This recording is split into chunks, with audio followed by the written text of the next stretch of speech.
Tu survoles la Terre à bord de la Station Spatiale Internationale à une altitude de 400 km. Tu jettes un coup d'œil par le hublot et tes yeux s'écarquillent de surprise. Il y a une sorte de flash bleu vif juste au-dessus de l'Europe endormie. C'est comme s'il y avait eu une explosion d'une substance étrange à cet endroit. Cet étrange événement lumineux a été observé par un astronaute français à bord de l'ISS. Il ne s'agissait pas d'une explosion, mais d'un éclair, et il allait de bas en haut. Jusqu'à récemment, ce phénomène était une sorte de légende parmi les pilotes. Les scientifiques avaient entendu des histoires d'éclairs frappant vers le haut et également d'éclairs rouges et bleus à haute altitude. Mais il n'y avait aucune preuve concrète de l'existence réelle de ces phénomènes lumineux. Mais ils existent bel et bien et sont appelés farfadets, elfes, trolls et ghosts. Comment fonctionne la foudre ordinaire? Les masses d'air humide d'un nuage se frottent les unes contre les autres et créent de l'électricité statique. Tu obtiendrais presque la même chose si tu dansais avec un pull en laine. Il se chargerait d'électricité statique. C'est comme lorsque tu touches une porte métallique, une décharge se produit entre tes doigts et la porte. Eh bien voilà d'où vient la foudre. Donc un nuage d'orage accumule une forte charge négative. Tôt ou tard, un canal finit par se former dans ce nuage. C'est un canal thermo-ionisé brillant, ou autrement dit, un éclair. Il se déplace vers le sol par bonds de plusieurs dizaines de mètres. Et il peut accélérer jusqu'à une vitesse moyenne de 321 868 km/h. À cette vitesse, on pourrait faire le tour de la Terre en seulement 7 minutes. Mais les particules négatives attirent toujours les particules positives. Et nous le savons, les particules de charge opposée ont tendance à se connecter et à se compenser.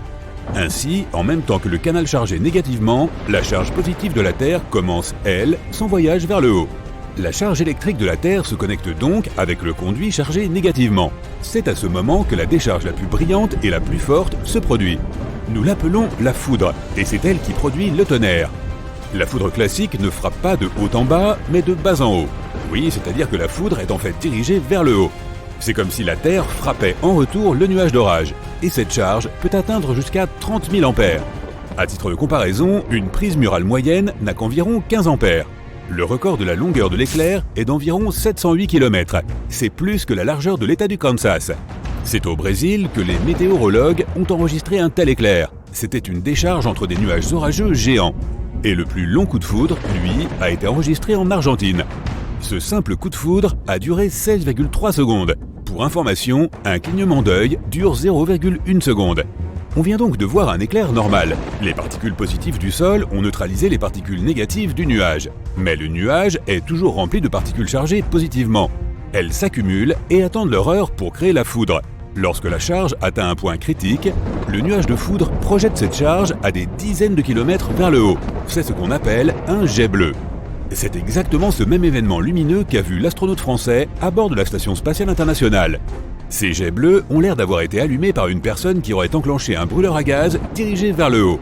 Les jets bleus chargés positivement se neutralisent à haute altitude avec des particules chargées négativement. Mais les personnes restées au sol ne peuvent pas voir ces jets bleus. Les nuages d'orage les cachent à la vue, mais on peut les voir depuis un avion. C'est pourquoi pendant longtemps, les pilotes de ligne ont été les seuls témoins de ce phénomène. À bord de l'ISS, il est également possible d'observer les jets car ils naissent au sommet d'épais nuages et s'élèvent à des dizaines de kilomètres. Mais si tu montes encore plus haut, tu pourras voir ce genre d'éclair bizarre. Il s'agit d'un sprite. Cela ressemble carrément à une méduse avec un nuage de charge rouge au sommet et un tas de petits tentacules qui descendent. Un éclair normal peut avoir une température d'environ 30 000 degrés Celsius. Mais on peut toucher un sprite avec les mains. Sauf, bien sûr, si tu as peur de prendre une puissante décharge électrique. Le sprite a à peu près la même température qu'une ampoule à économie d'énergie. Les farfadets, quant à eux, naissent dans la mésosphère. C'est la couche de notre atmosphère qui commence à environ 50 km d'altitude. Et c'est l'endroit le plus froid de notre planète. Au niveau du sol, là où nous vivons, l'air est beaucoup plus dense. Il y a simplement plus de molécules d'air. Elles absorbent la chaleur des rayons du soleil et nous sommes tranquilles. Mais plus nous montons en altitude, moins il y a de molécules d'air. À l'altitude à laquelle volent les avions de ligne, il n'y a plus assez d'air pour accumuler cette chaleur. Tu ne pourrais même pas respirer là-haut. C'est pourquoi chaque avion est équipé de masques à oxygène pour les urgences. Et la température y est encore plus froide qu'au pôle sud. Dans la mésosphère, il n'y a donc presque pas d'air, et la température peut atteindre environ moins 130 degrés Celsius. Et bien que la température de la foudre elle-même soit élevée, globalement, c'est comme si on versait un verre d'eau bouillante dans un énorme baril d'eau froide. La température ne changera pas beaucoup. Les farfadets, eux, ne peuvent apparaître que lorsqu'ils sont présents en même temps que des nuages d'orage en dessous. C'est lorsqu'une décharge se produit dans un nuage qu'un farfadet apparaît dans la mésosphère. Il essaie d'égaliser la quantité de charge dans l'air. C'est comme si ces éclairs rouges essayaient d'atteindre l'orage. Sache qu'un farfadet lui-même peut être aussi grand que l'État du Massachusetts. Et puis il y a le fantôme. Il peut apparaître pendant la plus petite fraction de seconde juste après le farfadet. C'est une faible lueur verte comme une aurore. Ils ont été découverts pour la première fois en 2014 et la confirmation officielle de leur existence par la communauté scientifique n'est survenue qu'en 2019. On les connaît encore très mal, mais il y a une hypothèse selon laquelle les fantômes ont quelque chose en commun avec les aurores. En tout cas, ils sont verts, et cela pourrait être dû à des atomes d'oxygène excités. Parfois, on peut repérer les trolls en même temps que les farfadets. Ils ressemblent à des piliers qui les soutiendraient. C'est une lueur rouge à l'extrémité des tentacules du farfadet. Ensuite, le troll libère une traînée rouge à partir de lui-même. Et si on monte encore plus haut, on peut voir les elfes. Ils n'apparaissent que pendant 1 milliseconde. C'est une lueur faible et plate qui apparaît pendant les orages dans l'ionosphère, à une altitude d'environ 100 km au-dessus du niveau de la mer. Les elfes peuvent être aussi larges que la distance entre New York et Washington DC. Ils ont été découverts pour la première fois lors de vols de navettes spatiales en 1990. Et voici les Pixies. Ils n'ont été découverts qu'en 2000. Les scientifiques ont observé des événements lumineux brefs et brillants pendant 20 minutes. Bien qu'ils ressemblent à des éclairs frappant à l'intérieur d'un nuage, ils n'ont rien à voir avec eux. Les Pixies mesurent moins de 100 mètres. Il ne faut pas oublier que tous les éclairs sont extrêmement dangereux pour l'homme, et si tu es surpris par un orage violent, tu dois immédiatement quitter son épicentre. Il est facile de déterminer à quelle distance on se trouve de l'épicentre. La vitesse de la lumière est beaucoup plus rapide que celle du son.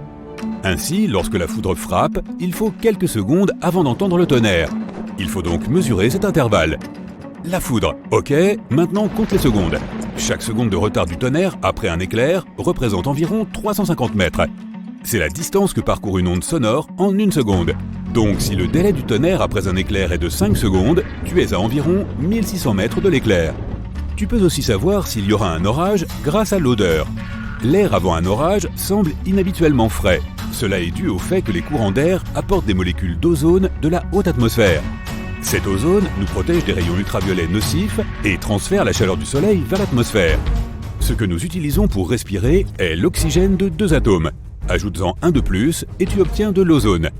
La lumière ultraviolette décompose les 2 atomes d'oxygène et est absorbée par eux. Ces atomes brisés sont ensuite attachés aux atomes d'oxygène double normaux. Lorsqu'un rayon ultraviolet frappe une molécule d'ozone, il casse à nouveau un atome d'oxygène de la chaîne. Mais l'ozone a tendance à se régénérer. L'oxygène perdu est donc rattaché à d'autres atomes doubles. C'est lorsque les hommes se sont mis à émettre des gaz nocifs dans l'atmosphère que la couche d'ozone a commencé à être endommagée. La responsabilité en incombe au fréon. C'est le gaz que nous utilisions dans les anciens réfrigérateurs. La molécule du fréon contient des atomes de chlore dangereux. Les rayons ultraviolets éliminent cet atome de la molécule, puis cet atome de chlore dérobe un atome d'oxygène à l'ozone, et nous obtenons une molécule d'oxygène double qui ne peut pas se régénérer et nous protéger des rayons ultraviolets nocifs. Et c'est cela qui provoque l'apparition d'un trou dans la couche d'ozone. Le trou d'ozone le plus connu se trouvait au-dessus de l'Antarctique.